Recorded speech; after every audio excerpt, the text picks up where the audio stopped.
नमस्कार साथियों,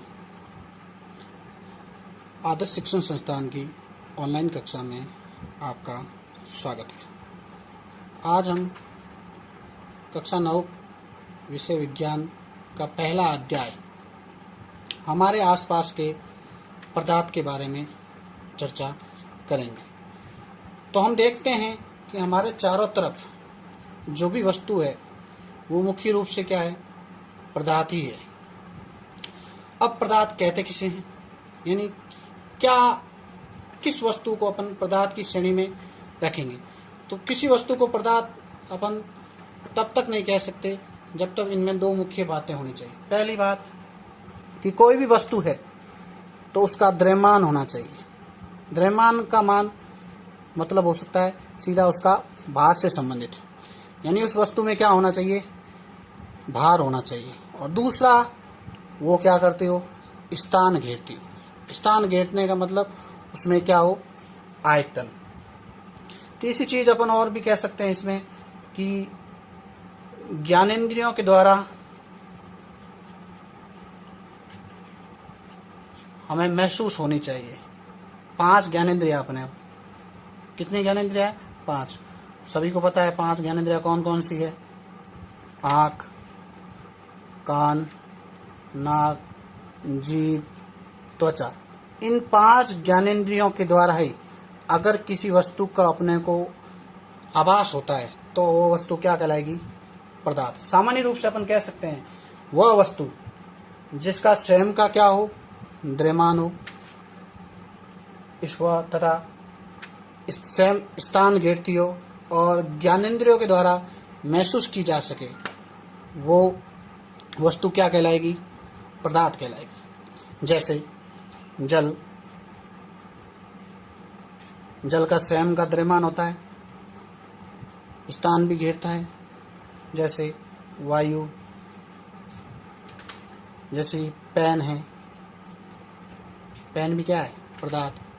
मानव, जैसे मानव, ये सभी क्या है, पदार्थ है। क्योंकि इनमें सभी वस्तुओं में हम देखते हैं जल, वायु, पेन, मानव, इन सभी वस्तुओं में द्रव्यमान भी होता है तथा इसमें स्थान घेरती। स्थान का मतलब इसमें आयतन भी होता है और अपन ज्ञानेंद्रियों के द्वारा महसूस भी कर सकते हैं कि ये क्या क्या वस्तु है, उसे पदार्थ कहेंगे। ऐसे कुछ अन्य वस्तुएं भी होती, जैसे स्नेह, घृणा। क्या इन्हें अपन पदार्थ कह सकते हैं क्या, नहीं कह सकते। क्यों नहीं कह सकते, क्योंकि स्नेह, घृणा, इसमें ना तो इसका कोई द्रव्यमान है और ना ही इसका कोई आयतन है, इसलिए पदार्थ की श्रेणी में इसको नहीं रखते। तो पदार्थ मुख्यतः वह वस्तु जिसका स्वयं का द्रव्यमान हो, अर्थात एवं स्थान घेरती हो। स्थान घेरने का मतलब क्या, आयतन, पदार्थ या द्रव कहलाता है। भारतीय के प्राचीन दार्शनिकों के अनुसार पदार्थ की श्रेणी को किसमें कहा, भारत के प्राचीन दार्शनिकों के अनुसार पदार्थ,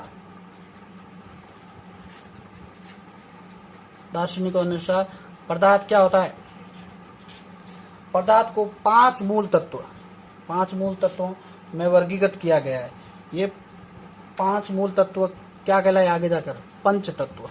और ये पंच तत्व कौन से हैं, पृथ्वी, अग्नि, जल, आकाश और वायु। इन 5 तत्वों से ही पदार्थ का क्या होता है, निर्माण होता है। ये भारत के प्राचीन दार्शनिकों के अनुसार मान्यता थी। जबकि विज्ञान की भाषा में अपन पदार्थ किसे कहेंगे, जिसका द्रव्यमान हो, स्थान घेरती हो, ज्ञानेंद्रियों के द्वारा महसूस किया जा सके, वो पदार्थ कहलाता है। अब आगे पदार्थ के भौतिक स्वरूप पर अपन आगे चर्चा करते हैं कि पदार्थ का भौतिक स्वरूप कैसा होता है। तो पदार्थ का भौतिक स्वरूप, अगली हेडिंग डालेंगे, पदार्थ का भौतिक स्वरूप।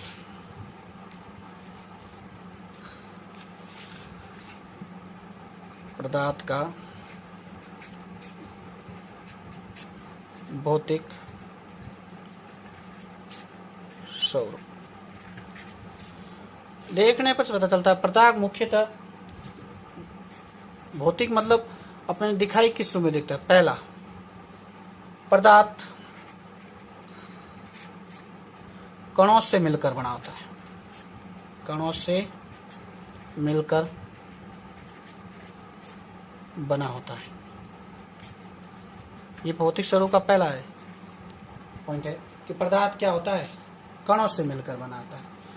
और ये कण होते हैं, दूसरा स्वरूप, ये जो कण है, ये कण क्या है, अत्यंत छोटे होते हैं। यह कण अत्यंत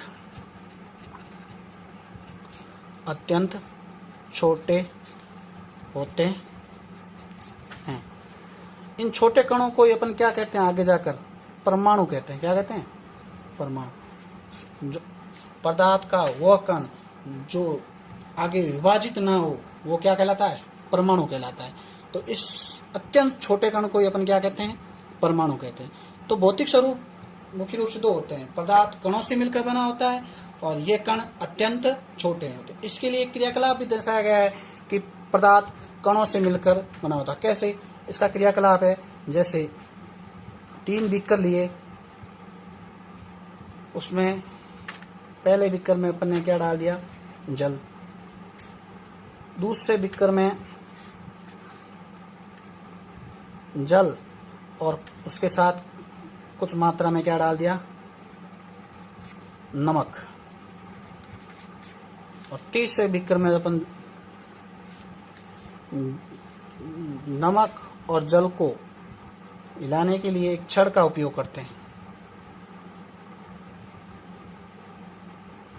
तो अपन देखते हैं, जब पहले बीकर में जल लिया तो जल में कुछ रिक्त स्थान होते हैं। दूसरे बीकर में जब अपन ने नमक जल के साथ मिलाया तो नमक तल पर जाकर बैठ गया।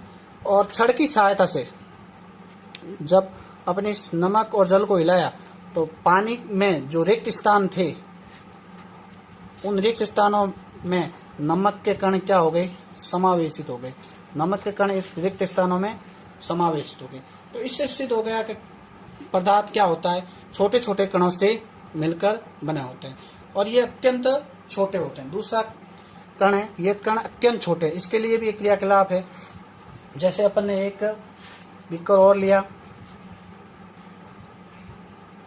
उसमें 100 ml जल डाल दिया। क्या डाल दिया, जल। अब इस 100 ml जल में वाले में बीकर में 100 ml जल है, इसमें 10 ml एक परख ने ले ली, उसमें 10 ml पोटेशियम पर मैग्नेट, 10 ml पोटेशियम पर मैग्नेट, जिसे कि अपन सामने भाषा में कह सकते हैं लाल दवा, केमेनाफोर, या इसे क्या कह सकते हैं, लाल दवा, वह मिलाया। तो इस जल में 10 ml लाल दवा मिलाए तो इस जल का रंग कुछ गहरा लाल कलर का हो जाता है। अब ये प्रक्रिया, इस बीकर में से 10 ml जल निकालकर एक परख लेनी में इकट्ठा किया और ये प्रक्रिया आगे 100 ml जल में बार बार दोहराते हैं। तब एक अवस्था ऐसी आएगी जब ये जो जल का केमेनाफोर का गहरा कलर है वो धीरे धीरे फीका पड़ता जाएगा और अंत में ये एकदम से समाप्त हो जाएगा। जहाँ समाप्त होने वाली स्थिति अपन वहाँ करेंगे कि पदार्थ का ये कण अत्यंत छोटे होते हैं और जब तक ये बीकरों को क्या करेंगे, तनुकृत करते रहेंगे, तब तक अपन कहेंगे ये कण आगे क्या हो रहा है, विभाजित हो रहा है। तो इस प्रकार अपन पदार्थ के भौतिक स्वरूपों को 2 प्रकार से समझ सकते हैं। पहला है कि पदार्थ के कण कणों से मिलकर बना होता है और ये कण अत्यंत छोटे होते हैं। इसके लिए अपन ने क्रियाकलाप भी किया है कि पदार्थ के कण बहुत छोटे होते हैं, जिसमें जल और नमक देखा कि जल में जो रिक्त स्थान होते हैं उसमें नमक क्या हो जाते हैं, व्यवस्थित हो जाते हैं, तो इससे समावित हो जाते हैं, इसलिए वो रिक्त स्थानों की पूर्ति कर लेते हैं। दूसरा वही प्रयोग है कि ये कण कितने छोटे होते हैं। तो अपन ने 100 ml बीकर में 10 ml क्या डाला, पोटेशियम परमैंगनेट, तो रंग देखा गहरा। आगे उस 10 ml परगनली भरकर आगे प्रत्येक बार ऐसी प्रक्रिया को दोहराते गए तो एक समय ऐसा आता है जब वो धीरे धीरे कलर क्या होता रहता है, गहरे से फीका पड़ने लग जाता है। इससे यह सिद्ध हो जाता है कि पदार्थ के कण क्या होते हैं, अत्यंत छोटे होते हैं। आगे अपन चर्चा करते हैं, अगला हेडिंग है कि पदार्थ के कणों के अभिलाक्षणिक गुण। पदार्थ के कणों के अभिलाक्षणिक गुण, यानी इसके पदार्थ के क्या क्या गुण हैं उनके बारे में अपन चर्चा करेंगे। तो मुख्य रूप से इसके 3 गुण हैं। पहला गुण, पदार्थ के कणों के मध्य, पदार्थ के कणों के मध्य या बीच में कह सकते हैं, मध्य रिक्त स्थान होता है। अभी अपने प्रयोग किया था क्रियाकलाप, जिसमें अपन ने देखा था कि एक बीकर में जल था और उसमें नमक मिलाया, तो नमक उस जल घोलने पर वो नमक जल में क्या हो गया था, समावित होता है। इससे वो सिद्ध हो जाता है कि अपने क्या है, पदार्थ के कणों के बीच में क्या होते हैं, रिक्त स्थान होते हैं। ये रिक्त स्थान देखा जाए तो सबसे ज्यादा किसमें होते हैं, ठोस में। सबसे कम किसमें होते हैं, ठोस में। ठोस में क्या होते हैं, कम, और द्रव में इससे ज्यादा, और गैस में क्या होते हैं, सबसे ज्यादा। ये अवस्था, पदार्थ की अवस्था के बारे में बता रहे हैं कि जो ये कण होते हैं, बीच के कण, रिक्त स्थान, ठोस में सबसे कम कण होते हैं, द्रव में थोड़े ज्यादा होते हैं, और गैस में क्या होते हैं, सबसे ज्यादा रिक्त स्थान। दूसरा इसका गुण है कि पदार्थ के कण निरंतर गतिशील होते हैं। क्या होते हैं, गतिशील होते हैं। ये दूसरा गुण, पदार्थ के कण क्या होते हैं, निरंतर गतिशील होते हैं। यानी उसमें गतिशील का मतलब इसमें क्या, गति ऊर्जा पाई जाती है। क्या पाई जाती है, गति ऊर्जा। यानी पदार्थ गति करता है तो उसमें कौन सी ऊर्जा निर्मित होती है, गति ऊर्जा निर्मित होती है। इसके लिए अपन प्रयोग भी देख सकते हैं, जैसे इत्र होता है, इत्र को देखा होगा, इत्र की गंध अपने तक कैसे पहुंचती है। ये इत्र की जो गंध है, तो इत्र के जो कण हैं वो वायु के कणों के साथ विसरण प्रक्रिया द्वारा, विसरण क्या होता है, विसरण पदार्थ के 2 कणों को आपस में मिलना क्या कहलाता है, विसरण कहलाता है। तो विसरण प्रक्रिया द्वारा इत्र और वायु कण आपस में मिलते हैं, जिससे इत्र की गंध हमारे तक आसानी से पहुंच जाती है। उसी प्रकार इसी ये सिद्ध होता है कि पदार्थ के कणों में क्या होती है, गतिशीलता होती है। जैसे एक उदाहरण अन्य ले सकते हैं, अगरबत्ती। अगरबत्ती में भी अपन देखते हैं क्या होता है, जब अपन इसको जलाते हैं तो इसका धुआं, उस धुएं में जो इसकी महक होती है वो अपने तक आसानी से पहुंच जाती है। क्यों, क्योंकि वो क्या करती है, वायु के कणों के साथ विसरण प्रक्रिया द्वारा मिश्रित होकर और अपने तक आसानी से पहुंच जाती है। विसरण प्रक्रिया और गतिशील, ये गतिशील प्रक्रिया, विसरण प्रक्रिया दोनों तापमान पर निर्भर करता है। अगर अपन तापमान को बढ़ाया तो विसरण की प्रक्रिया भी क्या होगी, बढ़ेगी, और कणों की गति ऊर्जा भी क्या होगी, बढ़ेगी। सीधा संबंध होता है तापमान से। अगर अपन तापमान को बढ़ाएं तो विसरण मिलने की प्रक्रिया भी बढ़ेगी, या गति ऊर्जा भी इसकी क्या होगी, बढ़ेगी। इसका भी एक प्रयोग है, जब अपन कभी कभी घर पर खाना बनाते हैं तो गर्म खाने से अपने को महक काफी लंबी दूरी तक आ जाती है, जबकि ठंडे खाने की महक अपने तक आसानी से नहीं पहुंच पाती है। उसका कारण यही होता है कि पदार्थ के कणों में तो गतिशीलता होती है। जब अपन खाने को क्या करते हैं, गर्म करते हैं, तो गर्म करते हैं तो विस्तरण की क्रिया भी क्या होती है, बढ़ती है, और उसकी गति ऊर्जा भी क्या होगी, बढ़ेगी। तो उससे वो मैक अपने आप वायु को कणों के साथ मिलकर अपने आप आसपास आसानी से पहुंच जाती है। इसलिए गर्म खाने का महक अपने को जल्दी सुनाई देती है, जब जल्दी मैं अनुभव से प्राप्त होती है, जबकि ठंडे खाने की नहीं होती। तीसरा उदाहरण है इसका, गुण है। इसमें देखो कि गतिशीलता किस में ज्यादा होगी, ठोस, द्रव, गैस में।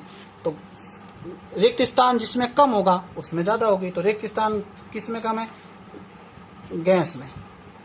रिक्त स्थान जिसमें ज्यादा, वो गतिशीलता क्या होगी, अधिक होगी। तो गैसों में गतिशीलता क्या होती है, अधिक, और ठोस में क्या होती है, कम। जिसमें रिक्त स्थान कम उसमें गतिशीलता भी क्या होगी, कम, और जिसमें रिक्त स्थान ज्यादा उसमें गतिशीलता भी क्या होगी, अधिक। तीसरा गुण है पदार्थ के कण। पदार्थ के कण एक दूसरे को आकर्षित करते हैं। क्या करते हैं, आकर्षित।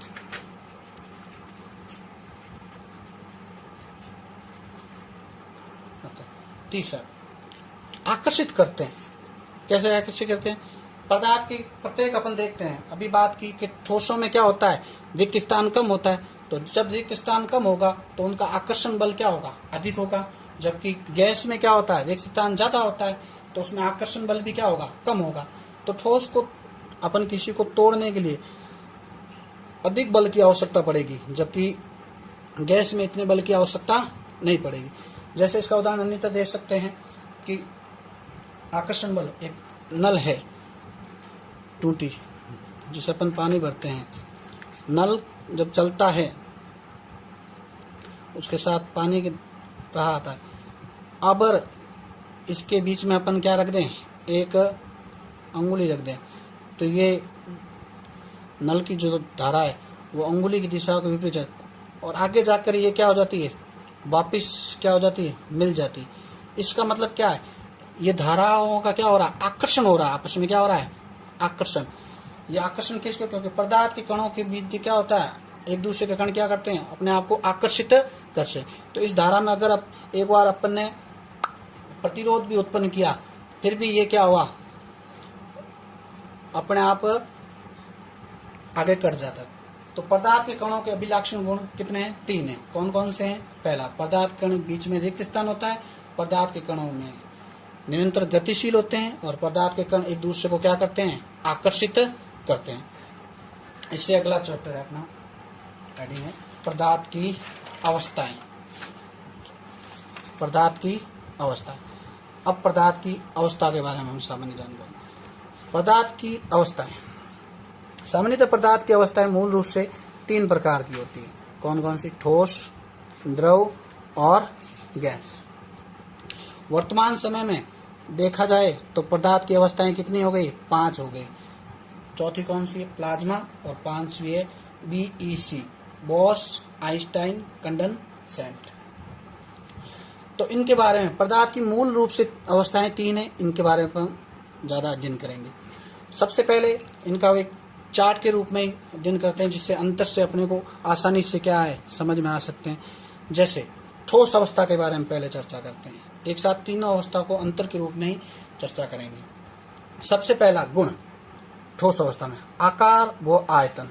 अपन देखते हैं कि ठोस वस्तु है, ठोस वस्तु है, जैसे ये मार्कर है, ये ठोस वस्तु है, तो इसका क्या रहता है, अगर आकार भी क्या रहेगा, निश्चित रहेगा, और आयतन भी क्या रहेगा, निश्चित। यानी ये आकार भी निश्चित है और इसका आयतन जहां स्थान घेरती है वो क्या रहेगा, निश्चित रहेगा। जबकि द्रव अवस्था में अपन देखते हैं तो क्या होता है, द्रव अवस्था में आकार तो क्या हो जाएगा, अनिश्चित, क्योंकि जिस पात्र में अपन उसको डालेंगे वो उस पात्र का क्या ले लेगी, रूप धारण कर लेगी। जबकि आयतन उसका क्या होता है, निश्चित। जबकि गैस का ना तो आकार निश्चित होता है और ना ही क्या होता है, आयतन। जिस पात्र में डालेंगे वैसा आयतन ले लेगी। दूसरा गुण है संपीड़िता। संपीड़िता का मतलब क्या, संपीड़ितता का मतलब यह है कि किसी भी पदार्थ को प्रेशर दबाव से दबाया जाता है तो उसकी आकृति में परिवर्तन हो जाए जबकि अवस्था में परिवर्तन ना हो, ये गुण क्या कहलाएगा? संपीड़ितता कहलाएगा। जैसे ये ठोस है, दिखने में ठोस है, अवस्था है किसकी? ठोस। अगर मैं इसको दबाकर तो इसकी आकृति में परिवर्तन हो गया, ज्यादा दबाया तो ये टूट भी सकता है, टूटने पर इसकी आकृति परिवर्तन हो जाए मगर ये टूटने के पश्चात भी क्या रहेगा? ठोस अवस्था में ही रहेगा, इसमें भी द्रव्यमान रहेगा, स्थान घेरेगी, तो वो गुण क्या कहलाता है? संपीड़ितता कहलाता है। तो ठोसों में देखते हैं संपीड़ितता नगण्य, नाक के बराबर होती है। जैसे अपन ईंट की तुलना कर सकते हैं, ईंट को अपन क्या संपीड़ित दबा काफी नहीं दबा सकते, और दबाए तो बहुत कम होती है। द्रव में देखेंगे थोड़ी होती है संपीड़ितता, और गैसों में सबसे अधिक क्या होती है? संपीड़ितता होती है। तीसरा गुण है घनत्व। घनत्व घनत्व कहते किसे? किसी वस्तु के इकाई आयतन के द्रव्यमान को क्या कहते हैं? घनत्व कहते हैं। इकाई आयतन में, यानी घनत्व का सीधा संबंध किससे है?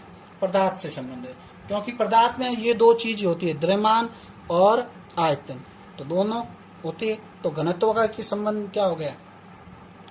आयतन से संबंध। देखते हैं अपन कि घनत्व, ठोस का घनत्व सबसे अधिक होता है, फिर द्रव का कम, और सबसे कम किसका होता है? गैस का। घनत्व घनत्व के कारण ही क्या होता है कि बर्फ है वो क्या करता है? जल में तैरता है। तैरने का मुख्य कारण क्या है? घनत्व, क्योंकि बर्फ का घनत्व क्या होता है? अधिक, और जल का घनत्व क्या होता है? कम। जल किस अवस्था में होता है? द्रव अवस्था में, तो उसका घनत्व क्या होगा? कम। और बर्फ क्या है? ठोस अवस्था में, तो उसका घनत्व क्या है? अधिक। इसीलिए बर्फ जल की सतह पर क्या होता है? तैरता है। गैस का घनत्व क्या होता है? सबसे कम होता है। चौथा गुण है अंतराणु आकर्षण बल। अभी अपने इससे पहले ही चर्चा की थी। अंतराणु आकर्षण बल यानी ठोस के कणों के बीच में जो रिक्त स्थान बहुत कम होता है, तो अंतराणु आकर्षण बल क्या होता है? सबसे ज्यादा होता है। द्रव में देखते हैं तो रिक्त स्थान थोड़ा ज्यादा, तो आकर्षण क्या हो गया? कम। और गैस में रिक्त स्थान ज्यादा, तो आकर्षण क्या हो गया? सबसे कम। तो अंतराणु आकर्षण बल सबसे ज्यादा किसमें? ठोस में, और सबसे कम किसमें होता है? गैस में। अगला है विसरण। विसरण क्या है? दो पदार्थ के कणों को आपस में मिलने की प्रक्रिया। तो वो मिलने की प्रक्रिया ठोसों में क्या होती है? सबसे कम होती है। ठोस आसानी से किसी पदार्थ के कणों के साथ मिलने में ज्यादा काम में नहीं लिया जा सकता, जबकि द्रव में थोड़ी अधिक होती है, और सबसे अधिक क्या होती है? गैस में। तो विसरण प्रक्रिया सबसे अधिक। वायु